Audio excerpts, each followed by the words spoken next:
But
thank you, and good morning. And I do love the fire alarm warning.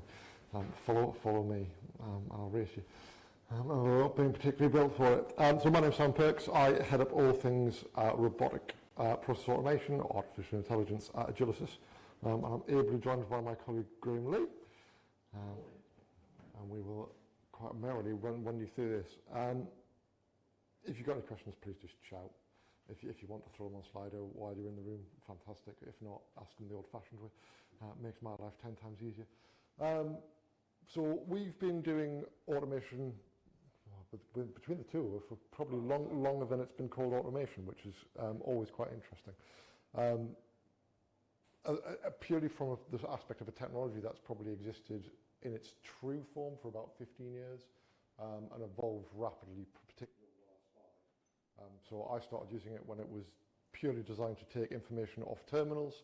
So he says, trying not to look at anyone specifically in the room, but anyone who used to work on a green screen, that's what it was invented for. Its capability has come on leaps and bounds since then, though. And we'll touch on some of why it's particularly prevalent today, and hopefully give you a bit of insight in terms of why it's so useful. The last year's been a funny one, and he says trying to be as polite about it as humanly possible. And as someone who usually swears quite a lot, that is me trying to be as tactful as humanly possible.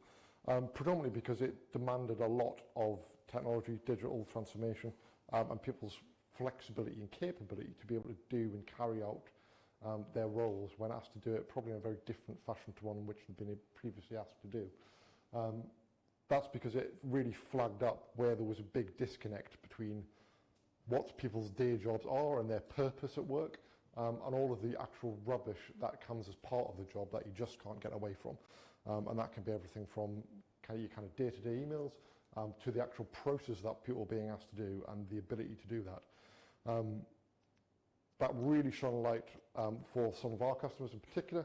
So we specialise in working with government bodies, the NHS, health sector, private people, and really trying to understand what that means to citizen, patient and customer experience from that perspective, and how they could actually leverage automation and AI to remove some of the rubbish that's making up their work, free them up from those mundane tasks, and allow them to focus on the things that were most important, rather than just acting as the glue in the actual process themselves, because the processes have evolved over the last however many years the people have been doing the jobs, and they've never been able to stop, challenge, and find ways of doing it.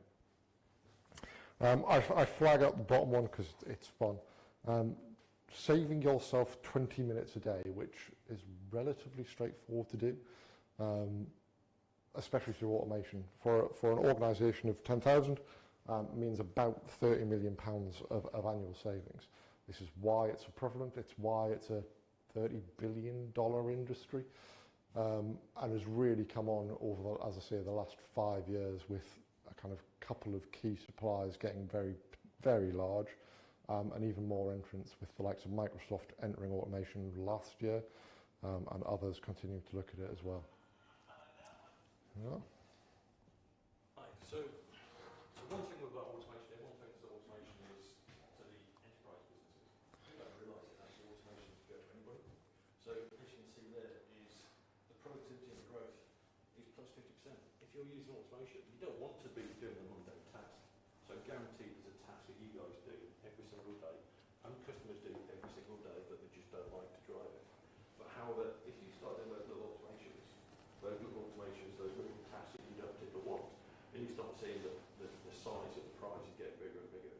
And as you slowly start increasing the applications, there's more applications happening every single day.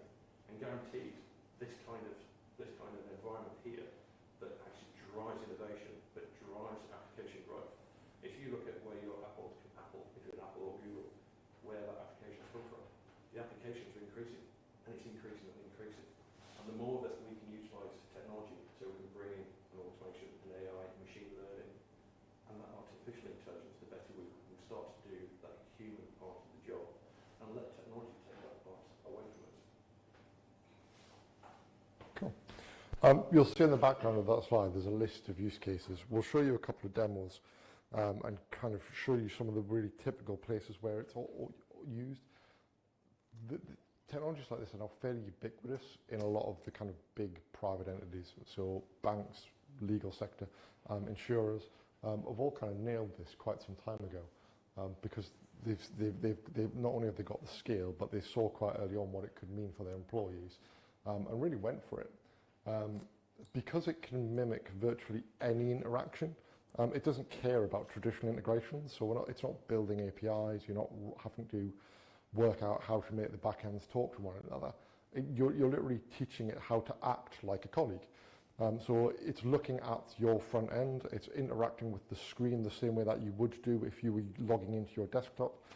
So everyone who's spun up a home machine to be able to do some remote working during the pandemic, or being able to actually work out what to do, the robots have only been able to be taught how to interact in the same way. So actually they've become incredibly adept at using computer vision to kind of read and understand what's on the screen. So once it's then given the rules, it can then work out how to move through each of those to actually be able to do it. So anything that is high volume, highly repetitive, and more importantly, rules-based, there's a fairly good chance we'll be able to teach the robot how to do it. What it can't replace is the human ingenuity part and actual problem solving. So again, it's about getting rid of that part that isn't particularly human, but you're doing just because it's part of the day job, and therefore making you feel more valued and doing the bit that you probably enjoy most about your job, which is probably involves talking to other people, rather than just moving things from column A to column B. So is it just time? I started my automation, I said my automation program when I was in the military, so I spent 25 years in the army. My regiment was the Coastal Guards, so standing outside the components with a big fair ski, we're known as TikToks. Which a lot of robots do our soldier stuff. But actually, the serious side of it is that the infantry and the Ministry of Defence got digital over 15 years ago, 20 years ago. They started looking at where we can actually get that soldier, providing and understanding where that soldier is at any one time. When I started, it was a whistle. We had a whistle and a flag, and that's all we had. Now we've got Postal World radios, which are attached to them. On top of that, we started delivering emulation, simulation, and automation into the training. So the whole digital journey has actually increased. So now we've got in the industry, and when you look at the guards and everything else, it isn't hype. It is there. It's available now to everybody. So if the military and the MOD did it years and years ago, and now the banks have done it, the likes of Visa, Lloyds, TSB, and all the big enterprise companies, and now we start to look at small, medium enterprise companies. Actually, it's a very, very big market. It's a very big market where we can actually start bringing technology together, such as hyper-automation. Hyper-automation is using all these technologies together so that you as an individual and as an enterprise, as a team, as a company, can actually bring and merge all these technologies together.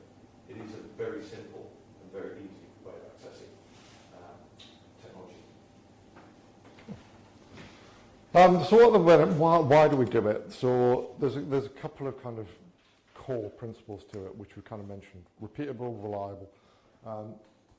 They're accurate. They don't make mistakes. They don't transpose numbers. They don't miskey something when they're actually interacting it because they're emulating using the keyboard. They can do it a lot faster, and I do mean a lot faster than the computer. You can, or than a human. Sorry. You can run it to the point where it'll jam up your network if you're not careful. You can send things at machine speed, and really get yourself in trouble. He says, thinking about a problem he had a little while ago. They don't get bored of however many they've done that day. So if they're on the 1000th run of doing the same task, they'll just carry on doing A, B, C, D. They won't get to B and go, I've seen 50 of these in the last half an hour. I'll just jump to the end, which means that you've got that compliance, the auditability and the consistency. That means you know that your process is being done correctly every time, faster than the person as well. Most of these now know actual code. They've become very much drag and drop. They're about building process diagrams so that you can understand what the person was doing to democratize the ability for people to be able to build them. So it's not about sitting there and writing script, or we can do if you really want to.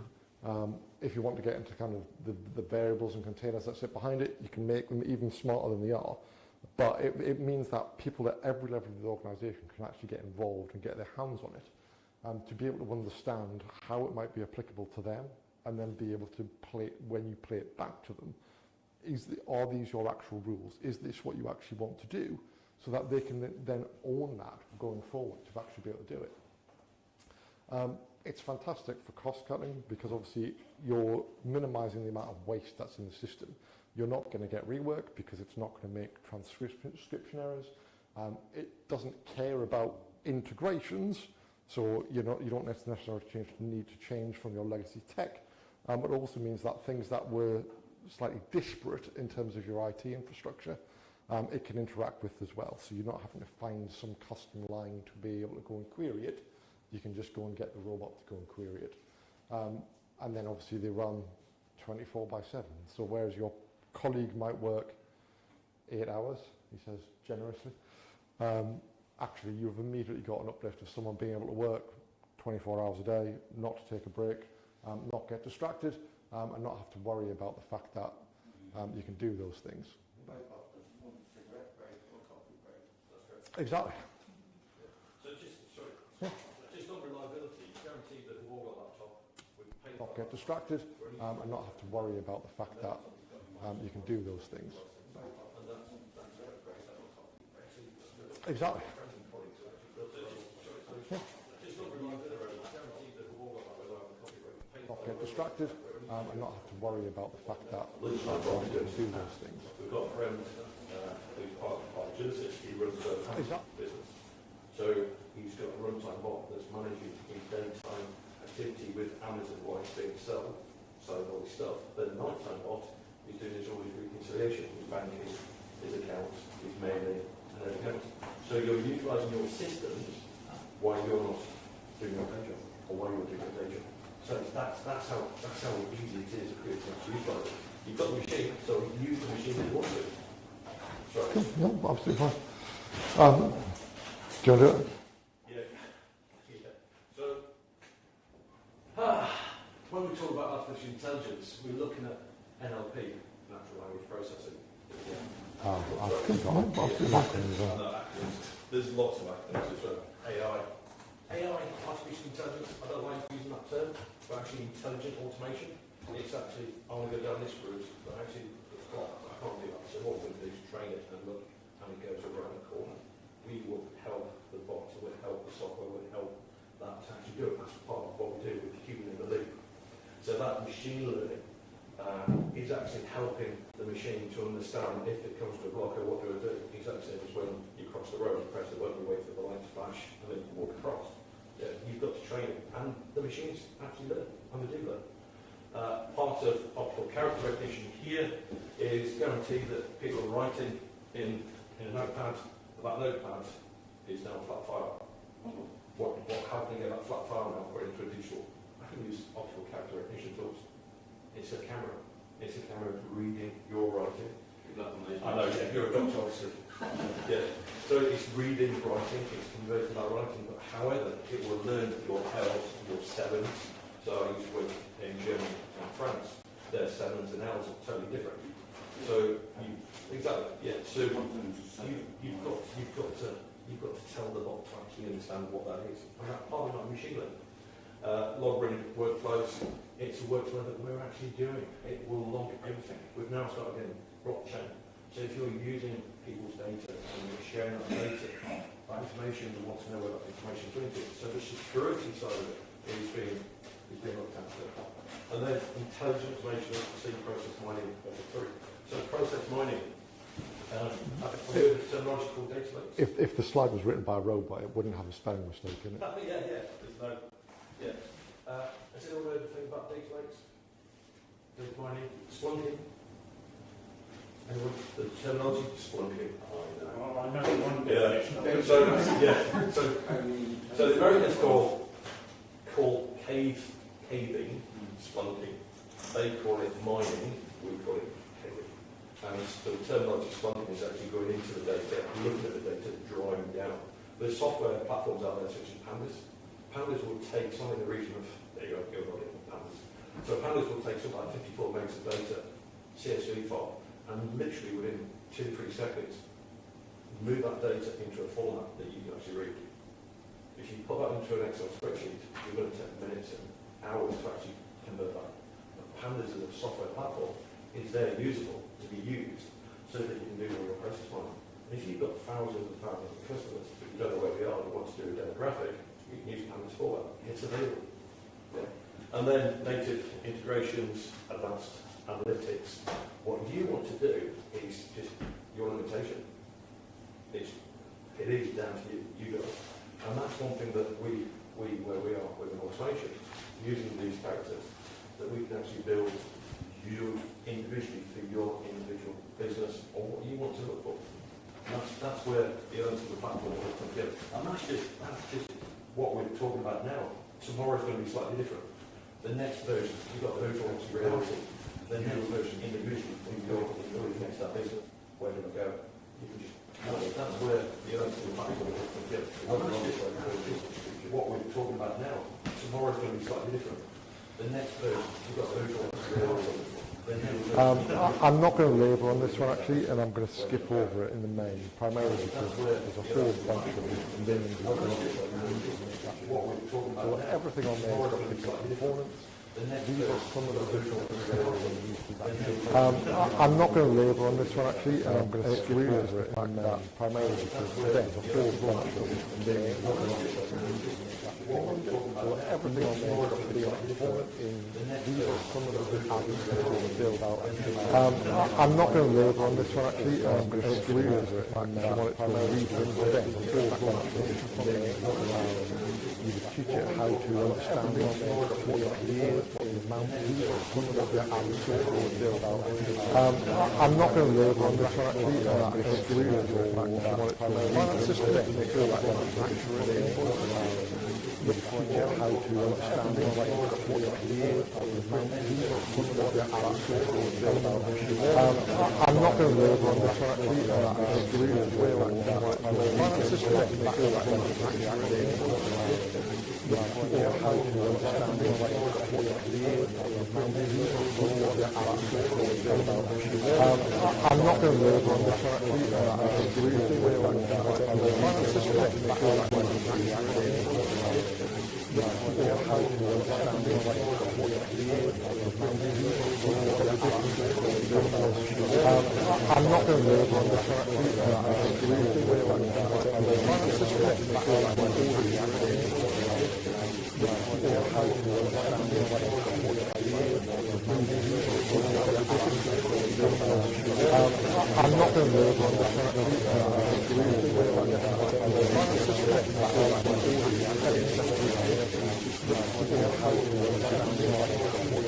it's would have a smart card reader. It'd be attached to the local machine, so anytime they wanted to do a specific thing, they'd have to stick the smart card in, added another code, and then that would grant them access to the next bit of the system. Once you put that onto a robot and digitize the whole thing, the need for that additional layer of control is gone. We've already said you've got audit, you've got control over the bot, and you're giving it the ability to do things. Once you've done that, you don't then need to build and buy additional hardware to control access. They actually create processes that they maintain access through smart cards. You can codify it into the users that you've got on your robots to actually just be able to go end to end and only flag up exceptions back to the user when you actually want those, rather than it just being something else that causes noise in different parts. Or means users that wanted access can't, or as more traditionally happens in hospitals, they've lost it or left it at home or done something that meant they don't have it when they actually need it. You've got things like chatbots, which just give you better ways of interacting and ingesting information to actually be able to get outcomes. You've got the real basic ones that you're probably all familiar with from shopping websites, which is just what you're trying to do, click the button, and it'll try and navigate you to the right space, all the way through to the point where you can just type whatever the hell you want, which are far more fun to build, but require a lot more training. But then allow you to get really into the how are your citizens, patients, customers talking to you? What language are they using? What words are key to them about the experience that they're having when they're trying to interact with you? So as a source of real-time feedback for what they're trying to do, they're pretty invaluable at giving you insight as to what's going on, as well as what interesting words they choose to describe you if things aren't going particularly well with your website. But you can then just start to shout at them. So you can give them the ability to actively listen to people's microphones if they choose to enable that. So you can actually then start to get them into speech. Some of you actually do it. So if you use Siri or Alexa or anything like that, there you go. It all and that.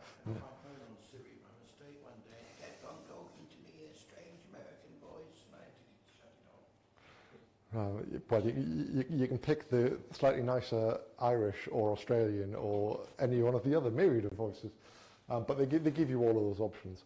And then we've got various different kind of software solutions, of which we'll show you one in a moment.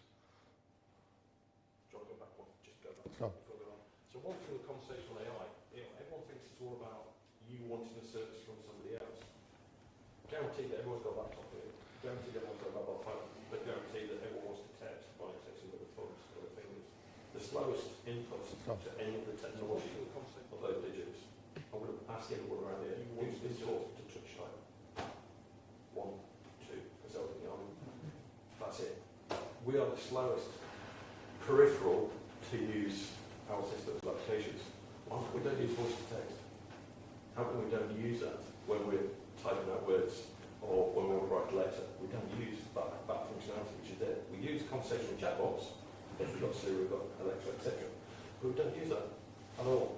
There's this technology here called Neighbour and also another conversational chat bot called, I forgot it's called, off the top of it, not mine, but it's a piece of software that actually translates whatever language your customers are in into your parent language.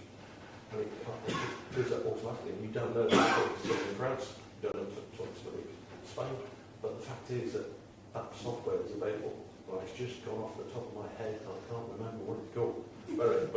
But Neighbour and everything else actually does that for you, it translates it. Everyone used Google Translate. Everyone used Google Lens. Yay! There you go. So, Google Lens. Lens, yeah, Google Lens. Yeah, Google Lens, Google Translate. Google Translate, you put it on when you're in France or in Germany, just put it on there and it translates it straight to your mother tongue. It's a really good application. Now put that into an automation platform, the world that you're living, and it's just going on and beyond. Sorry. No, it's fine. Yeah, Having been saved more than once by Google Translate, yes. it's, and I do mean saved, I arrived at a sidetracked story. I used to work for Volkswagen and doing a lot of their automation. So went out to Germany and arrived at a very dark and very separate hotel in the middle of the countryside, not speaking a word of German, having been taught French badly at school, and probably not being able to speak that either. I literally had to use Google to read what the sign was out the front, which basically said, I'm not in, I'm at the pub around the corner. And had I not known that, I would not have been sleeping in a bed that night, which would have been particularly painful. Sorry, I was trying to fall there. I'm trying to think about that conversation platform. Where are we? How does that platform drive value? Where am I? Sorry, I lost myself. Starting with green. Yeah, starting with green. Discover and manage every automation opportunity with transparency and control. Not everything can be automated. Don't look at it as full end to end. Look at what you can do. Look at the low-hanging fruit, because you've all heard that terminology before. Yeah, look at the things that you can do. Don't look at the things you can't do. And slowly evolve.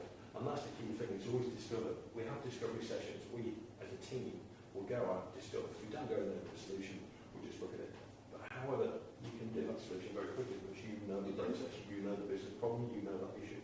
So slowly start looking at it. And then as you slowly enable your automation as an organisation wider, enable everybody else to do it. I was part of the Viva. And the problem was when I was working with Viva, we had a very small business community. The business analyst was 1 or 2 people, so I only got 1 or 2 people who can actually do that particular job. What I wanted to do is make sure everyone's all aware of what automation is about. It's not the fact that it's a software or piece of platform that's going to feed out jobs. It's going to enable people to actually do things. So I created a very small course to get people who wanted to know about automation and empowering everybody else. And we created automation pilots. Automation nights. Pilots came later when I was with Thomas Cook. But it was just understanding that these guys and girls can actually take ownership themselves, look at their own individual problems. And all they have to do is convert it into a way that we all understood. So when we started looking at the opportunity, we want to convert it into a process that we all understood. Because everyone from claims, from pet, from travel, from cars, to home insurance, all that together, we wanted everyone to talk a common language. And that's where we started. So we empowered everybody. And then when I went to Thomas Cook, we called it pilots. Yeah, travel. And it was a case of empowering people. The more of all these automation solutions you can potentially get, the better your return on investment, and the better people start wanting to work a lot more easier and smarter.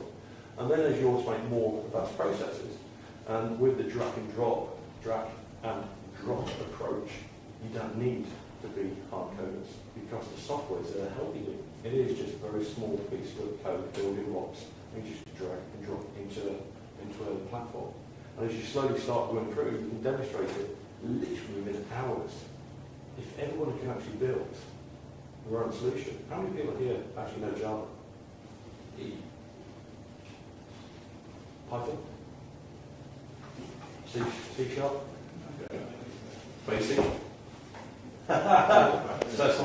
So all these code bases have all come across, and Java has now been overtaken by Python, because Python is a very readable, usable code, but not everybody reads Python.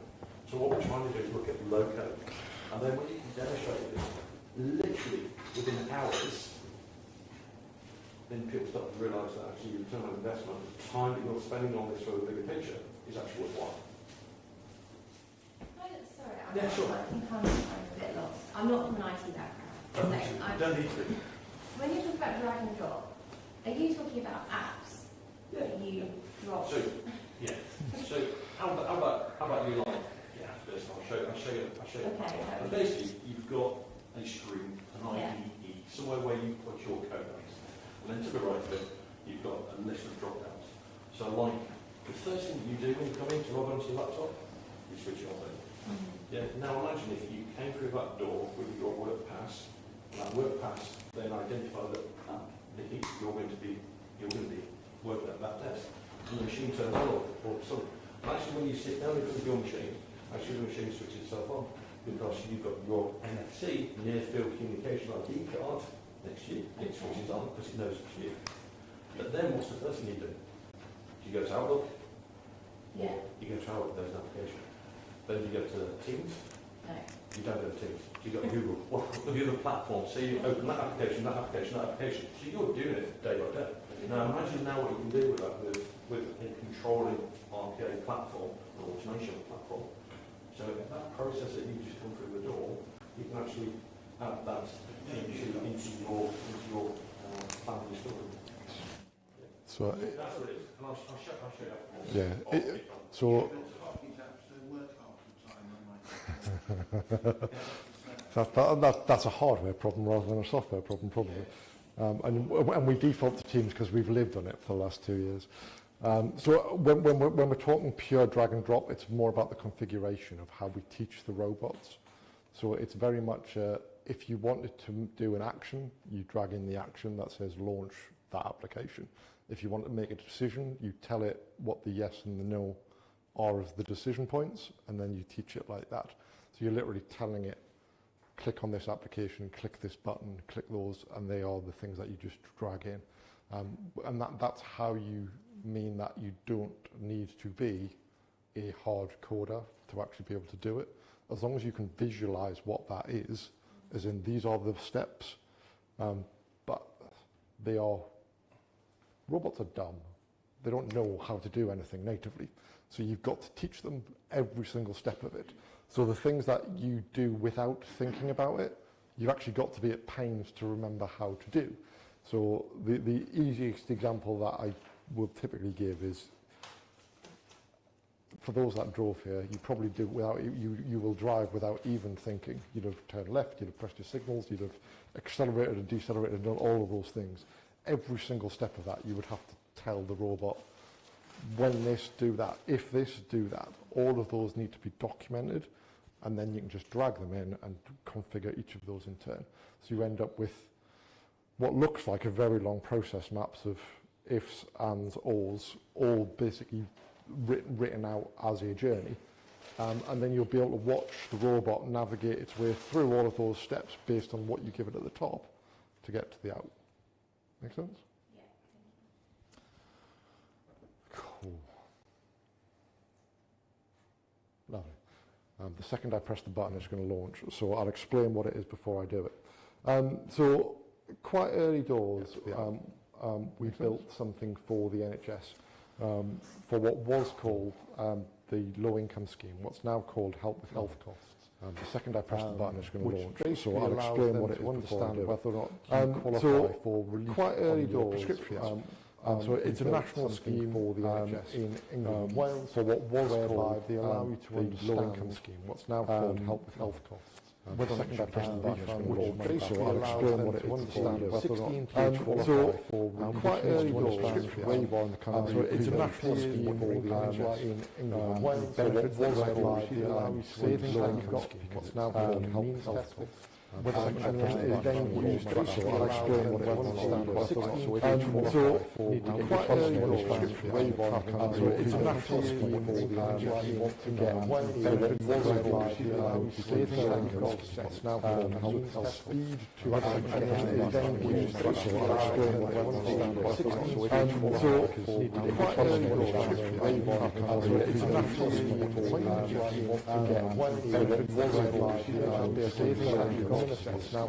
now speed to and then used to once we built so quite early on, it's naturally you want to get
This is a 20-year-old written in VB.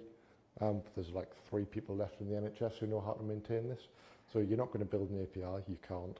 Doesn't work. You're not going to be able to traditionally integrate with it. So the fact that we can just teach the robot, this is how you interact with it, and this is what you want to be able to do with it, it's learned, it's robust, it's not challenging it. We've slowed the robot down, funnily enough, because if we run it as fast as we would like to, the VB application breaks, which we found out to our detriment. But like I said, when you drag in those boxes on the right, that's basically how we teach it. Those are all the action steps that it was going through to actually be able to get to the end. And then there's a bunch of places where we typically start. So there's the fun part is finding the right outcome to actually ultimately try and address. To Graham's point earlier about low-hanging fruit, these are the easy ones. Yeah, so human resources, guaranteed. Yeah, my experience through HR, everyone wants to talk to each other, but guaranteed there's quite a lot of recruiting process. So we've done a piece of work for the State of Guernsey on some of their recruiting process. We've automated some of their solutions. Great, that works. There you go, proof. But then onboarding, IT. You've got an IT laptop. Someone's got to order it. Also, you've got RBAC, role-based access controls, for whoever that person going to come in. Someone's got to physically do that. Someone's got to get the machine in. Someone's got the software in. We've got to go for, you know what I mean? So there's lots and lots of other stuff that needs to be done. It's repetitive. And also, you've got people within that HR process who are leaving the business as well as welcoming people. You've also got to say goodbye to people. But also, those accounts all need to be closed down, which you can remotely access those accounts. Someone's got to do it. If they don't do it correctly, that account can still be open. So again, we've found that automation actually is very good at that. Stop delete, and it wipes out that account from the day that they leave. So as you can see there from human resources, payslip management, and again back to OCR technology, guaranteed that we get a paid envelope, take out a piece of paper. All right, thank you very much. Flip it and throw it away. But we still get P60s. We still get annual documents every year, but they just sit there in your inbox and you don't do anything with it. Yeah. So they can still be read and other stuff can happen to it, OCR technology. So there's some of the areas where we can actually start looking into. But then you've got customer service. This is where we can actually start looking and helping support the customer. But as well as the customer service, we've got to support the people who are actually running the customer's help desk, because they have still got to put in, give you an insight for a Thomas Cook person to log into 3 to 4 to 5 different systems, sit there just to help support one customer to one flight. And they think, really? But that was automated. So you're going to go to minutes. And all these systems were all talking together. One person, one lane. And then on to as you go through finance and accounting. As Simon mentioned previously, we both come from a digital banking background as well, where they've actually got the cash many years ago, started automating quite a lot of the loyalty, insurance tech, and fintechs. They started using technology to advantage because there's lots of figures. And if you get those figures wrong, people can get paid out a lot more, but people are not going to get paid out the best. And you've got that brand damage that's going from that to really hurt people. And then you've got the IT side. Starts to move as leaders, which we still talk about onboarding. It still all works together. And guaranteed, IT do not speak to HR. HR do not speak to IT. And we know that business don't speak to IT, and IT don't speak to business. But actually, when working with automation, actually you bring people together. You bring applications together, you bring a really good team together. And those are just a very small example of all the low-hanging fruit that we can actually look into. And some are very, very technical. Also very easy to do as well. And it doesn't matter how big the organisation, even if you're a one-man band, a two-man band, automation will give you that time back to help you to actually speak to the customer on a one-to-one. Cool.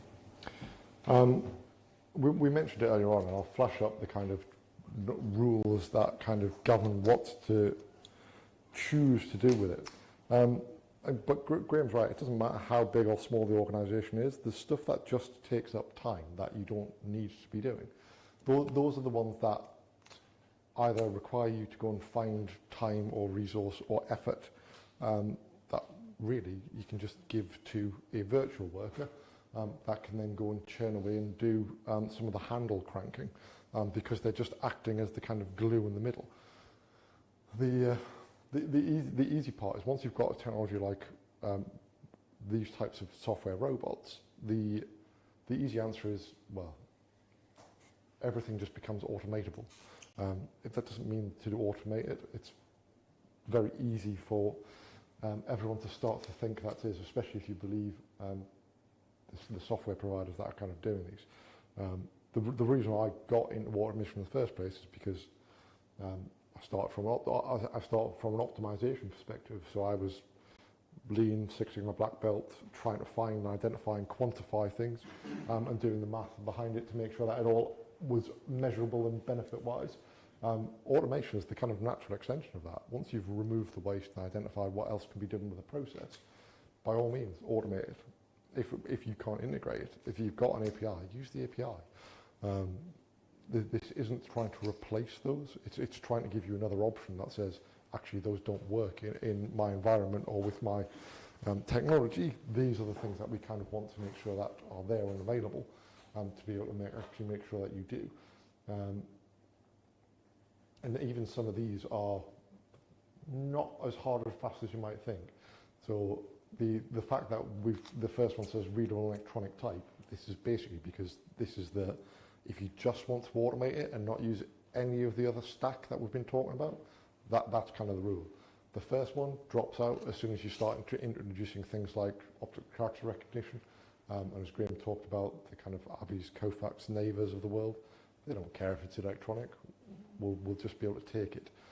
The only bit that will be electronic will be if it's a PDF or a picture or something like that that we can then interact with. The robot, because it hasn't got arms and legs, it can't walk over and take a picture for you. It needs something to do that for them in the first place. And then how do you actually turn it into something that's tangible?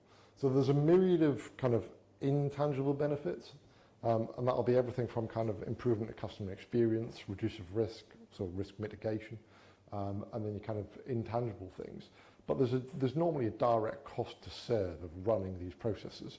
So the amount of times you do them, how long each of them take, and the cost of your actual time to do that start to give you a really easy indication of what your current cost within the process is. So if that is, I do it 150 times a day, it takes 8 minutes, that's 7,000 hours a year, which could be better served doing something else. If you know what your cost is, so in that example we've stuck in £18,000, then you actually start to understand whether it's part of a person, a lot of a person. In that instance, you're talking about 14 FTE for something that only takes 8 minutes. And 150 isn't a lot when you start to get into some high volume processes, but it requires a hell of a lot of staff and effort and then quality checking and line management and all the other things that kind of start to make up those processes for something that doesn't need to be done. And you can just give that task, that mundane aspect of it, directly to a virtual worker, and they'll just sit and do that all day, every day.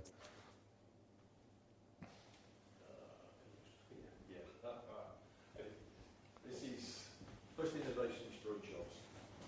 I've been in this, doing this kind of role for the army, and automation. I've never ever kicked anybody out of the job because we've been an automation solution. So never done. What we have done is we stopped recruitment. We've helped the people within the role of the job to do to be a better person. And what we have done is with natural attrition, we just let people go, and we've let an automation solution keep helping support it. But what we have done, we have not, our job didn't exist 10, 12 years ago. We've created another job workstream. We didn't have an RPA developer, we didn't have an RPA BA, we didn't have an RPA project manager, we didn't have an RPA heads of departments. We've created another role, and another role just slightly disappeared. Yeah. So when you look at steam fired train engines, we don't have the person who shovels the coal anymore. We've got the person who actually drives the train with an electric train because we've a Volt. And that's the same. That is really the same as we look at this. It's about culture.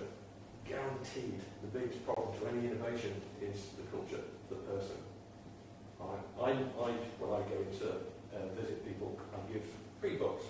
First book is called SUMO, S-U-M-O, Shut Up and Move On, which is all about fuzzy thinking, about logical thinking. The other one is Who Moved My Cheese. It's about culture change. It's about cheese and how that cheese slowly disappears. And the other one is about how you have the methodology of actually delivering, bringing people together. When I deliver an automation solution, it's about bringing people together.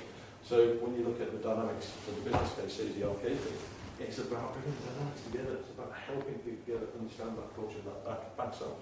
So when you look at the years between 1907 to 1917, where the increase of cars registered, how many push bikes have now been registered?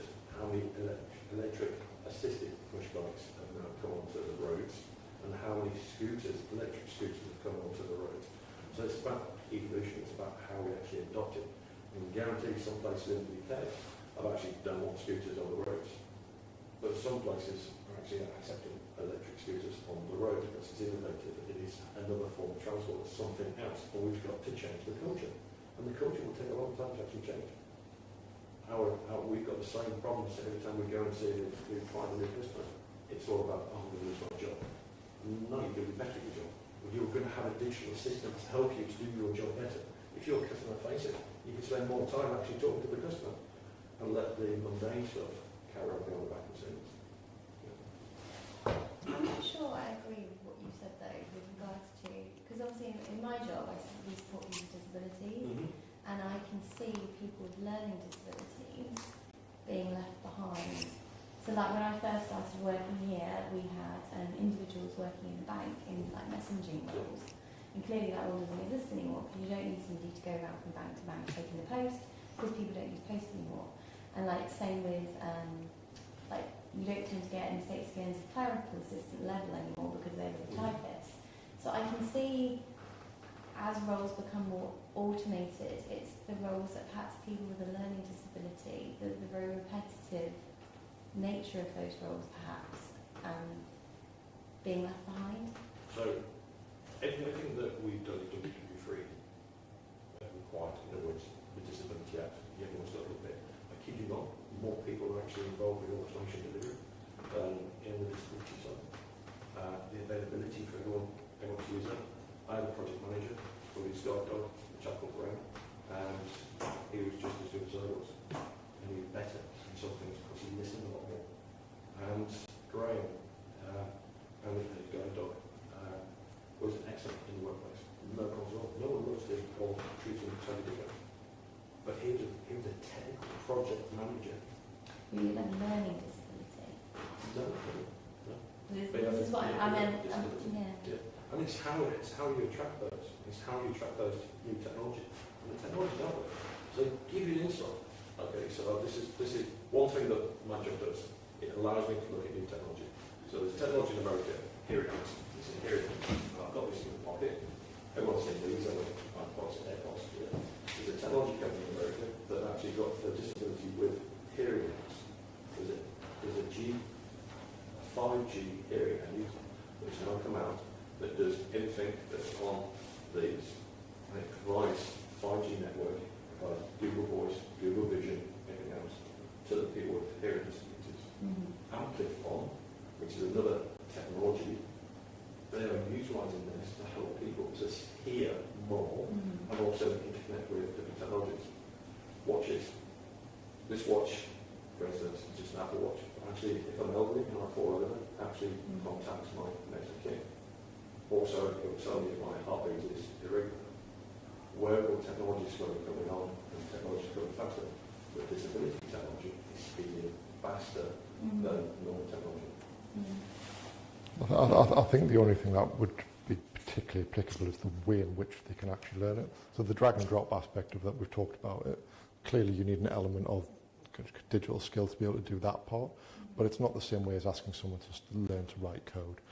If you either learn syntax and do everything else, the barrier to entry is that much lower. You can really start to see what that's able to do, partly because they've been designed with accessibility standards in kind of view, and not just write script, learn how to do it, and if you can't do it, tough. But yeah, you're right. The roles that make up certainly those types of things that are by their very nature probably slightly more antiquated. Yeah, they're not going to exist. Those are going to have to evolve. That's just the nature of it. And as that moves on, it will continue to evolve. Couple of key takeaways then. Look, there is a lot of mundane, repetitive, dare I say, boring. Just because people spend huge chunks of their time doing stuff that isn't the main purpose for which they are employed. Most of you haven't got specific time in your day carved out to go and respond to emails, or respond to chat messages, or do other things. They're just things that can be there, but can be automated away to go and send things that you don't need to worry about. And they just make up too much. By moving away from the things that you dislike or don't want to have to spend your time doing, you can actually enable your virtual workers to take those roles on from you, and allow you to focus on the bits that you enjoy. And that can be from an employer perspective, saying, actually, I want my colleagues to spend more time interacting with customers or citizens or patients, and I want them to actually be able to use their ingenuity, their passion, their commitment, their empathy, and do those interactions that they otherwise are distracted because the phone's just rang and I've got to go and answer it, or there's someone else trying to interact with them in a way that isn't fully enabled. Businesses just see dramatic gains from it where they've gone at its scale. I mean, we've mentioned some of the places that we've worked previously, and the customers that we're helping work through these types of technology with, because they get productivity gains. They get between 4 and 6 times the output of a person from a robot by taking away those things, being able to run them at 2 in the morning so that their financial reconciliation is run and is ready for when their accountants arrive at 7 in the morning, to make sure that they can do end of month reporting easier. They just mean that you aren't waiting for someone to go and launch an Excel spreadsheet and run the macro that's probably been there for the last 10 years that 2 people know how to fix if it ever breaks, and it probably will. Or God forbid, access databases.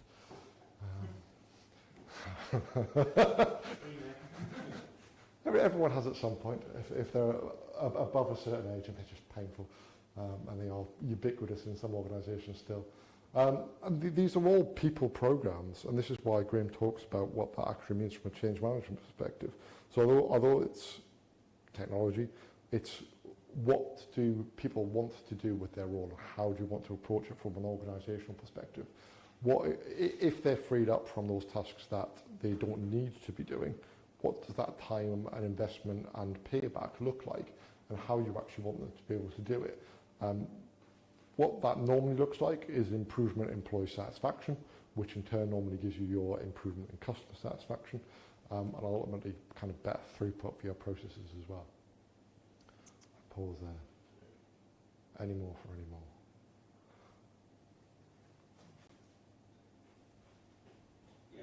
Go for it.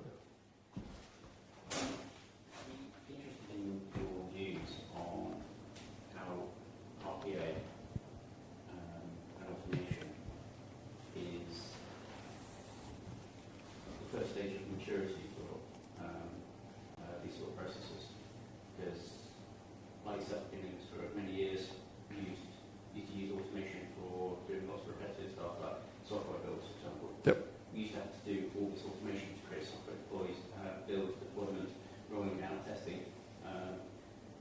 Now, through maturity of those solutions, every software developer just gets them out of the box through Microsoft services, whatever. Pipeline deployment, it's all completely automated. The level of maturity is coming through, so the effort that used to have to be going into what would now be called RPA has now disappeared, and it's all completely out of the box. Yep. What's your views on the idea of this as being on the step of maturity? And So how would you deal with clients with giving them ideas for where they're starting to go to the future?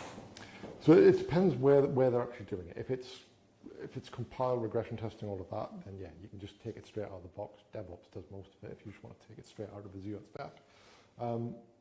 If it's about traditional RPA, which is just automate the really basic stuff, then if they've never even looked at it, it would be trying to do that. If it's how do we go up the continuum, so how do we move it into where you might allow more chatbot integration, more NLP, more machine learning integration, and what that might look like, then you start to get into slightly more interesting use cases about how we start delivering more outcome-based solutions. So outside of kind of just the software parts of it, where are you struggling with kind of customer interaction? How do we actually help that? And then where you might have, and it depends on the setting. So if I'm looking at banking, that can be everything from website navigation, application processing, kind of stuff that's very traditionally people-based and not baked into their actual software packages. If that's local government, that could be everything from kind of financial assessments, understanding what to actually focus on and understand from a demographic perspective, so driving insight that they previously haven't seen, or allowing to get information out of legacy systems and pooling that to enable moving towards what they haven't got, because they haven't got data lakes and things to actually be able to do it. So it's a start, but it's a start that's quite easily accessible at this point. It's just how far up they want to go, really. So I looked at some of the more desktop application-based solutions like UiPath and Power Automate, and at least when I looked at them 2 years ago, I think it was, they were aiming for 80% success. Because I've been doing this sort of software side of it. If anyone said that they were happy with me delivering something that's only worked 80% of the time, I did my job. Fun with that. So from my perspective, the idea of looking at something that's only looks to achieve 80% success, 20% of picking up the mess, when if I was to crack into these sort of solutions, I'd be looking for a more mature solution in which would be either API or even if you're talking Excel, you could engage VBA to actually automate the application properly rather than using something to read the screen and direct it. You're going to get closer to 95 or above % easily. So that's a little bit where the maturity aspect comes in. So they themselves, and if I take UiPath as a use example, they've probably spent a small fortune in the last 2 years. So it's probably moved on quite a bit since you looked at it. Primarily because they themselves realised that having, and it probably wasn't even 80% a couple of years ago, that ability. It was more about when we said the really detailed steps about being able to give it all of the logic. It was if you didn't do it, they'd just throw an exception back to the user and say, I'm stuck, I don't know what to do, what do you want me to do? And there's still those, because if you can't codify a rule, especially on a process, which is outside of kind of an application, then they might know the answer. It might need a subjective response, which it's just not going to be able to do. But if you can create the rules around it, you'd be within the lands of software kind of resilience in terms of... I get a report from one of the officers doing piece work for us, and it's 19.3% accurate every day. 19. Oh, God, what's the 8 cases? Lack of connectivity. The user, the human, has put the wrong detail in, they've filled out the wrong address, they've put the wrong postcode in. And it's those exceptions that we've got no control of. But the solution has told us that. And the exception has gone to a human, when the human in the loop attended, unattended, what type of automation that actually held from end to end. And if that's covering 398 cases every single day, there's only 8 cases out of those that we're dealing with. That solution, I would probably say, is mature. It's getting more mature as we're on, because we're now limiting the fields that the humans can actually put their data in. So you probably see that some fields where you've got your postcode in, you need a gap. Some postcodes don't need a gap. That's all down to whoever's built that field open. And that's the thing that we can't control. Yeah, if you need an API, build an API. That's the easy answer. So with regards to that, you're talking about trying to get employee ownership of developing their processes. Is that including developing as well? Would you make them into a citizen developer to do their own solution? Sorry, you just said something there, citizen developer. Yay! Oh, sorry. Because one of the aspects I see of the problem is that once you start giving employees that are not from an IT background access to that, yes, citizen developer, if they know the process of business really, really well, start implementing it. When you start using the introduction in it, and you do business critical things, all of a sudden you get into the same realms as IT have had to look after for years. So backup governance, revision control, audit, error handling. You said before about slowing it down because it went too fast. So if you just slow it down or to make it reliable, or do you actually then put in complete trapping to make sure that you wait for so to come up? That all starts getting very complex, and giving that to citizen developers starts becoming, and they need budget and time to do that, something you've got what's known as shadow IT. Yeah, so the whole point is to deliberately avoid that. So yes, you can give them it, a bit like you can let anyone write an Excel macro, which is bloody dangerous at the best of times anyway, right? And it depends if we're working with the organisation or not. So the answer from the solution providers, well, yes, everyone can write automations, it's fine.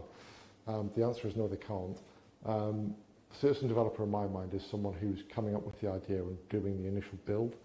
We will control from the centre of excellence what goes into production, because we can fix pretty much everything you've just talked about there, which is how do you fit in the dynamic weights, how do you actually make sure it's fit for purpose, how do we know what's going to go in production, because once it's in, it will just run, which means if they've built it badly or don't know what they're doing or doing anything else, you lose any aspect of control, which gives me fits, and then normally means something's going to go wrong at some point. So it's a fantastic way to fill pipeline and enable people to actually address the problems that they can identify. It also speeds up ultimate delivery of that, because all we're doing is fixing the parts that need to make it production ready.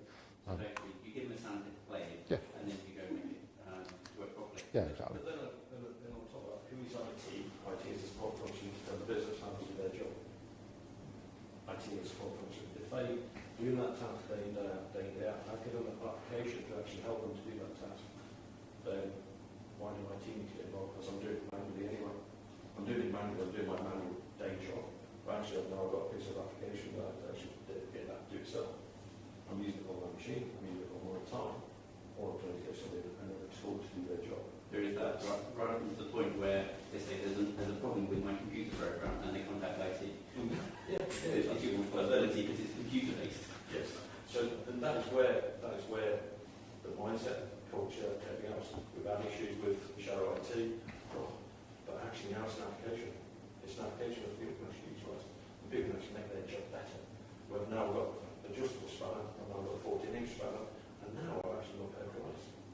what it is, it's just helping me to do my job in the application side.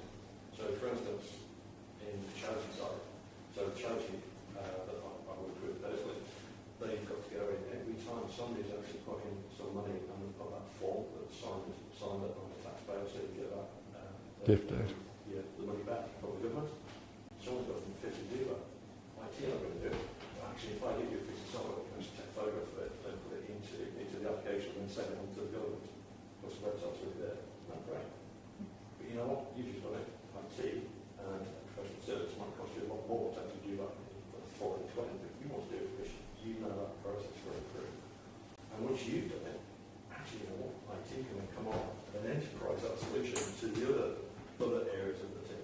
It's just giving that logical thinking, that fuzzy thinking to actually help other people to actually see what they are split. I think it is important that IT gets involved. For example, why should IT get involved? It's just a business process, that person is looking after the law. But you've only got to, I don't know who's involved, but you've only got to go back a year ago to the NHS department with using a spreadsheet that ran out of columns. Yes. I don't know if that was Not the first time, by the way. So just give you an insight, data migration, 500 million pieces of data going through a pipeline.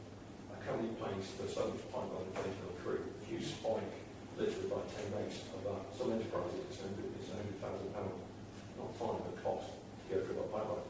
So all these robots we're throwing left, right, centre needs to be controlled. Because that pipeline, that bandwidth of data going through that pipeline, you've got to keep it in there 24/7. But if you don't, then you've got to left. So it's all part of that engineering where IT, support and everything else, it all comes together when you start with an enterprise. And that'll tell you what it costs. It's every single bot, and it's costing a lot. But there's other software out there to utilise the bots for 24/7. And we're utilising those licenses, those bots, making sure that every single process that people have actually put together with IT to say, well, actually there's a bot there that's doing nothing. IT now know that actually bring another piece of software in to utilise that piece of automation for other people to use. And that's just exactly the same as you. We utilise data every day.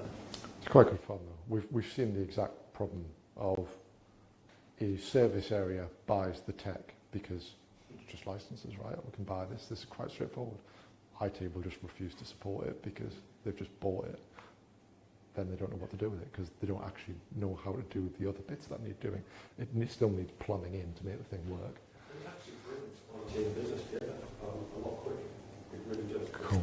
It's just that collaborative working. It makes it, people understand what the problem is from the business side. as long as it's done up front, as opposed to like you said. Yeah, it doesn't work. Otherwise, I've got to go and unpick it, and that's not much fun. Any more for any more? Can I catch up with you after? Yeah, of course you can. Questions available for everyone else. Yeah, sure. By all means. Anyway? It's been quite useful. These slides can you make available? Yes. We'll get Lucy to get them on the site. I think everything else will be on the Digital Greenhouse YouTube channel. But no, grand. Look, thank you very much for your time and attention this morning. Hopefully that's been, if not insightful, at least a little bit useful or thought-provoking. But have a very good rest of your day. Thank you very much. And speak to some of you later.